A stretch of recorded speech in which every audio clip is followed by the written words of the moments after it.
Title Insurance Fund. Good morning. Reserving a minute and a half to have some last words if need be. I am here today. Do you want a minute and 30 seconds or a minute and 35 seconds? A minute and 30 seconds. 30? A minute and 30 seconds. Minute and 30 seconds. All right, we'll do that. I am here today on behalf of Eugene Jackson. I am here to discuss with the panel a summary judgment and an order. The summary judgment raises the issue of the issue there being whether this issue of the litigation privilege killed the claim by Mr. Jackson against the fund. That is not a lawyer. The second issue being whether the order, and which I ask you to reverse. The second order being that which was entered a few days, I will say, a month before the entry of the order dismissing the case, stating that Mr. Jackson in his pursuit was entitled to assert punitive damages based upon the finding that the defendant had made a sufficient proffer to show intentional misconduct pursuant to 768.72 subsection 2A. The troublesome issue If we affirm on the first, we don't get to the second, obviously. Your Honor, I'm sorry. If we affirm on the first, we don't get to the second, obviously. If you affirm on the first, you don't get to that. Well, it is the fund that has requested that you reverse it, but yes, you don't need. Well, isn't the issue, whichever way you get there, probable cause? The issue is probable cause, but it has been shielded and clouded with whether the litigation privilege shields the fund, for which I failed to find any authority. Address the probable cause. How can it doesn't sound like it, even if it applies, it could shield a slander of title case. It's like shielding an assault and battery, isn't it? I do not find any shield in that. Relative to probable cause, here is where the issue becomes clouded, because the summary judgment was granted upon a lack of any showing as to what the fund did. We say that the fund was urged to act as a cautious man. The fund the fund retained Mr. Lebetsky. Yes, the question is whether or not Mr. Lebetsky had probable cause to file the lawsuit. Correct? But the fund's conduct is measured by a cautious man, not what. This is a malicious prosecution case against the fund, but it is measured by what Mr. Lebetsky did. The fund didn't do anything except through Mr. Lebetsky. Isn't that right? That's what the record. That's the available record. Yes, the fund being the quote real instigator. Are you saying that we should then disregard anything Mr. Lebetsky did and look solely at what the fund mayor did, because they did nothing? The fund hires Lebetsky. The fund has available resources. The fund has its own documents which indicate that. Well, they're liable for a tort. They're liable as a vicarious responsibility. That's what it is, isn't it? And if we focus on what Mr. Lebetsky did do, we find from the inception that we have these legal descriptions, and everyone says it's just an error in the legal descriptions, and yet it somehow changes into a removal of land. And from there it goes forward when readily available records would have shown that there was no basis. He was retained because Maggie's golden years could not get a permit to build on the property included the disputed strip because of a title dispute, right? They retained when a claim arose that something to do with the strip, and there was reference about. Yeah, and Mr. Lebetsky then, he went out and he talked to Maggie's, in fact got a letter from Maggie's counsel saying that the property had been fenced since November of 1998, which if true would support a claim for adverse possession, correct? That is the statement of counsel. And that is provided by a lawyer who we hope was acting in good faith. And then there's a Mr. Huguet who is somehow an owner or officer or partner in Maggie's. And he tells Mr. Lubetsky that Ms. Sarah Lopelbus will testify that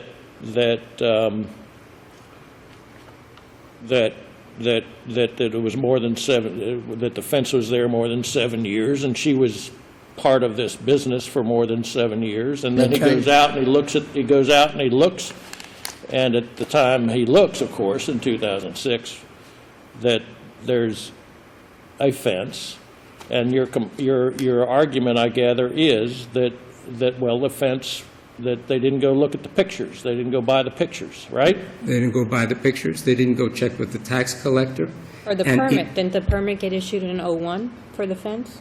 The permit was issued at a date that would not qualify for adverse possession. That's my recollection. It never would have qualified. And the assertion was that it was a four-sided fence, and then later on it became a one-sided fence.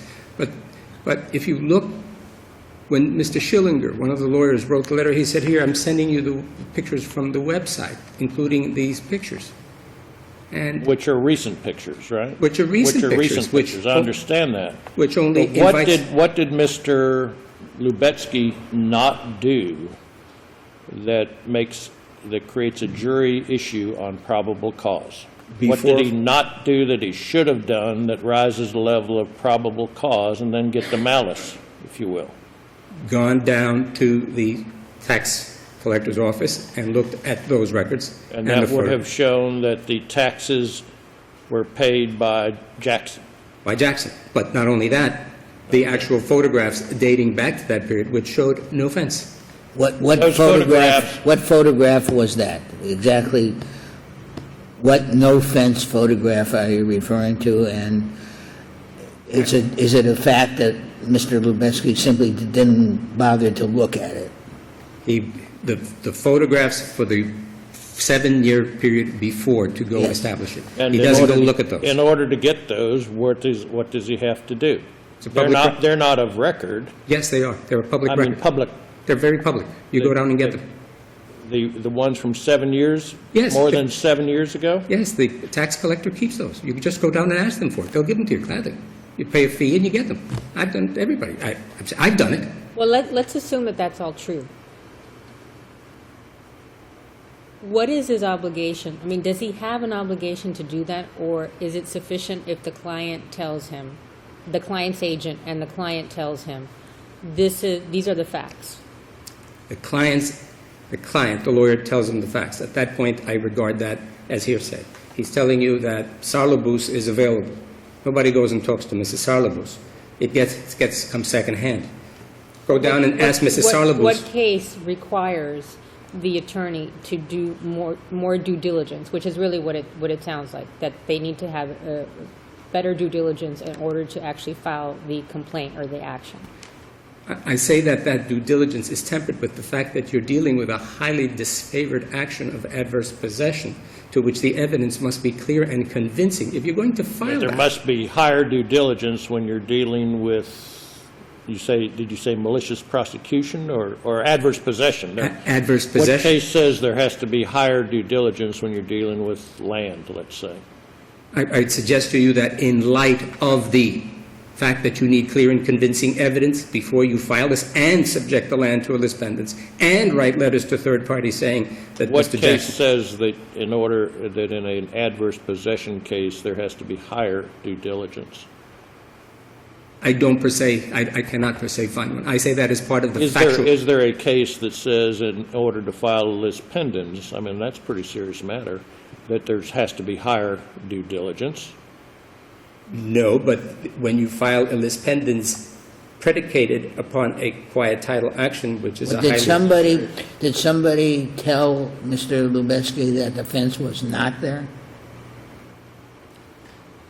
There was a communication with a Mr. Frankel, and in which Mr. Lubetsky makes these assertions, and Frankel says, I don't know enough about the facts to state what you're saying is accurate or not. These have to be looked into further. So he said, Mr. Frankel said, these have to be looked into further. That's if you look at the response. You have to look at this further. I'm not in here to dispute this right. I can't dispute it right now. Well, sure, that's all right. But And- he said, I don't know. And he doesn't go back to Jackson and ask any, he doesn't say, let me go to Jackson, I'll figure this out and get back to you or anything like that. It just sort of ends right there. But then no one goes to the main source, Salabus, the actor, who we later find out, and it's confirmed, had receipts all along that would have shown that the fence wasn't there. But And she she's the one that said, recanted. initially she said, and I think in an affidavit, if I recall, she said initially that the fence had been there for more than 7 years. When was that affidavit filed? That affidavit was filed after the lawsuit was filed and after Mr. Lubetsky had the permit record showing that there were no permits for that period. He supplies her an Well, affidavit. the permits may or may not mean anything in Dade County, right? The permits would indicate, we Sure, try they to would. believe that all our citizens are lawful and that to put up We a fence, try to you need believe that. you need a permit. As a matter of fact, there was no fence there. As a matter of fact, there was no fence that would Clear- supply the clearly- required element. Where's Clearly, the there's picture? malice on the side of Sarabulus, Salabu. because clearly she filed an affidavit, she signed an affidavit that was not truthful. And so there was some malice in her pursuing this action, having an agent on her behalf file this action, knowing that what she was saying was not accurate. But the affidavit is prepared by the agent knowing that the affidavit is unfounded because the permit records don't justify the statement. Who prepared the affidavit? Mr. Lubetsky. He prepared it for her to sign. And in light of this record, taking it in its best shape, he knew it was wrong. He knew it was absolutely false. And Well, later on, He knew there was contrary evidence. Right. He knew there was contrary evidence in that there was no permit. and How so does all this arise to lack of probable cause? I mean, lawyers are supposed to go out and zealously represent a client if they have some dispute, if there's a dispute to be resolved. yes. And if you have, he first files the action, then gets the permit records, and continues Well, with let the me action. ask you this, is there in the record, where in the record is there, was the photograph showing no fence ever placed in the record? The photograph, Where is that? my recollection is the photograph is used at the deposition taken of Mrs. Sarlabus, in which she is examined. And then at that point, because there is no fence, and then she goes back to another lawyer, and then she files the so-called recant affidavit that says, you know what, I've searched my soul, and here it is, and here are the receipts, and Are- there was no fence. Are those the same photographs that are part of the appendix to the initial brief? What I inserted Are in those, the... the photographs Yes. that you just mentioned that she looked at and said, no fence? Yes, those are the photographs that were used at a deposition. Well, he knew, Lubetsky, I just want to clarify, he knew at some point, because he did run the permits, and he did find that there was a permit issued, but it was after the date that he had been told, and he just disregarded that. He disregarded it and kept on going. He thought, well, I don't know what this is, and it must be something else, and whatever. He But fi- it's clear in the record that he already had knowledge at some point of a permit that was well after the fact for a fence. How long after the recantation did this action proceed? For about 6 months. 6 months afterwards? It was a Yes. month, wasn't it? He dropped it a month later. Is My that recollection accurate? is the deposition may have been in January, they February. dropped the action in June. It may have been a period of a month when they finally decided. A month. It to was drop It was, Mr. Lubetsky dismissed the case a month after Ms. Saraboulis recanted, right? Recanted, but about 6 months after she, I mean, in deposition says- That would indicate that lack of malice, wouldn't it? if you, That would indicate prudence. it could also be interpreted by a jury to say, oops, we got caught. Yeah, 6 got months caught. before the matter had been pointed out to Mr. Lubetsky in the deposition when Ms. Sarlabou said, oh, that's not the situation. What is your best case to say that this this case should proceed on these facts. Wright versus Yurko, your own decision. All right, Which thank one, you. right? Wright versus Yurko, which still stands for the proposition of malicious prosecution. All right, let's hear from co-counsel. We'll give you Thank 2 you. minutes, Mr. Velez. May it please the Court, Mario Ruiz and Lane Atkins of the Cohen Ruiz Law Firm on behalf of the Appellate Attorney's title. So why is this not a issue of fact on probable cause? Because- This person could have easily, Mr. Lubeski easily could have gone and picked up a permit, and as Mr. Velez says, picked up the tax records. Those two are open for sure. It's not an issue of fact because the facts are undisputed as to the investigation and the work that Mr. Lubeski did prior to filing the lawsuit. And all of that work that was done for 7 months and all of the information that he gathered gave him a fair and honest belief that his client had a viable claim to quiet title. Based entirely on the client's statement of an objective fact. Not entirely, Your Honor. Mr. Lubeski himself went to the property. He saw the fence. That means nothing, as we know. Well, he was also advised. The only issue is when the fence was set up, and there was no evidence to support the slander of title case, which, as we know, interfered with the sale of the property. Well, Judge, there was the statement given to him by Mr. Schillinger in the letter, which said that the fence was up for 7 years. The client was telling him that the client's business partner, Magali Sarlabus, would testify under oath, and in fact, she did testify under oath, not only in the affidavit, but also in a deposition. She testified that the fence was up for 7 months. But isn't this really, at the end of the day, I'm assuming, has Mr. Lubeski's have attorney-client privilege been waived in this case? I believe it has, Your Honor. So, but at the end of the day, isn't it truly a fact determination for the jury to make as to whether or not Lubeski had reason to believe, or he conducted his investigation clearly and with due diligence as to whether or not what occurred did in fact occur? It is not, Your Honor, because the facts which we adduced below through affidavit and through deposition were undisputed. To this day, they remain undisputed.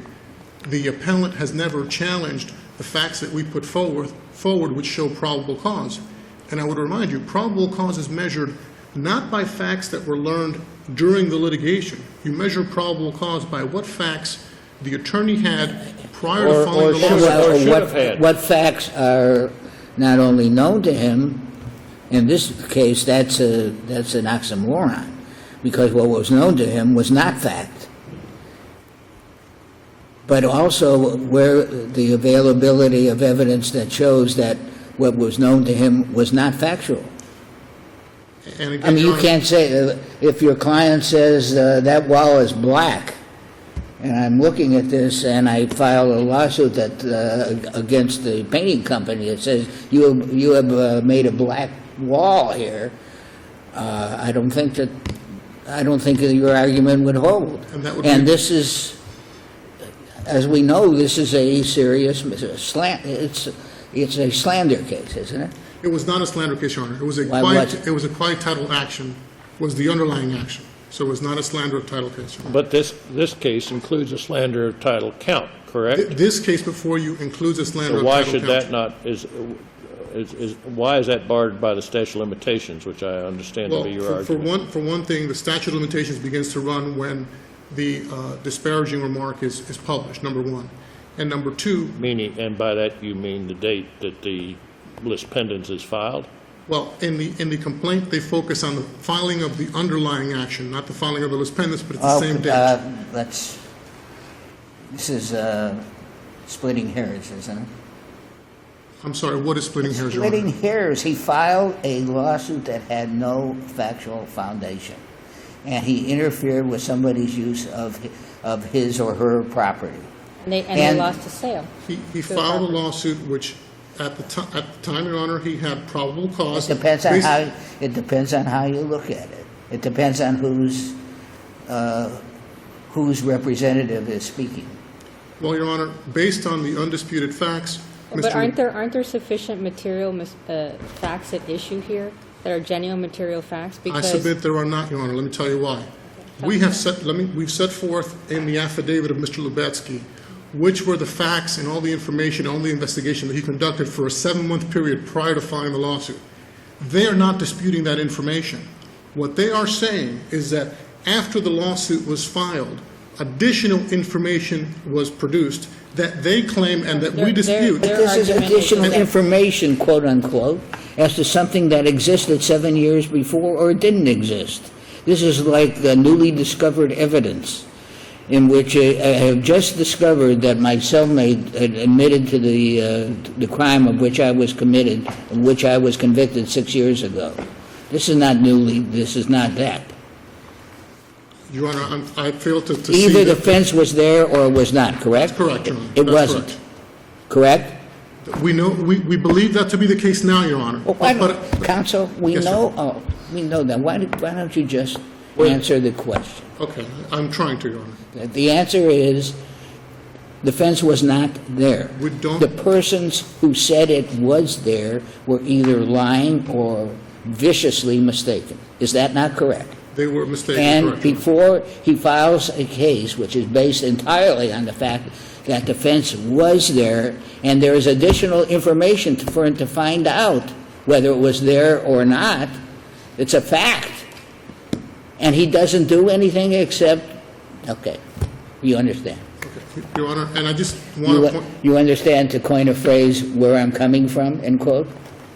I think I understand your position, Your Honor. What about the photographs, counsel? The photographs, to what extent were they available?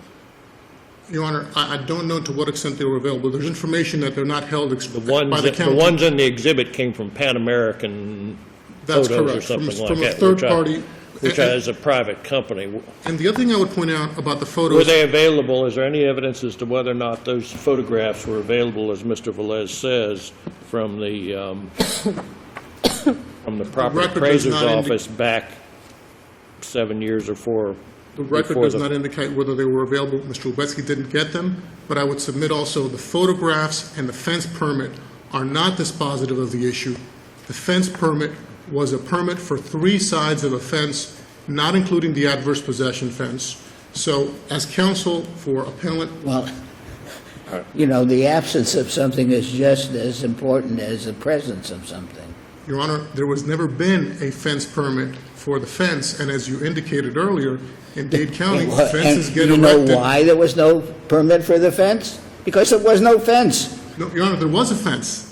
The record is undisputed, Your Honor, that there was a fence. There On the was east an side adverse of the possession property. fence. All right, see- thank you. All right, Go ahead. sorry. Thank you, counsel. Mr. Velez, you have 2 minutes. Judge Shepard, you asked a question, what case to look at? Look at Rushing versus Voss. If the evidence establishes, that exposes a lawyer to liability, and I quote, if the evidence establishes that he or she instituted a claim which a reasonable lawyer would not regard as tenable, or unreasonably neglected to investigate the facts and law in making a determination to proceed. And that case is cited in your brief. That is 652 Southern 2nd, 875, Rushing versus Voss. Thank you. We'll be in recess.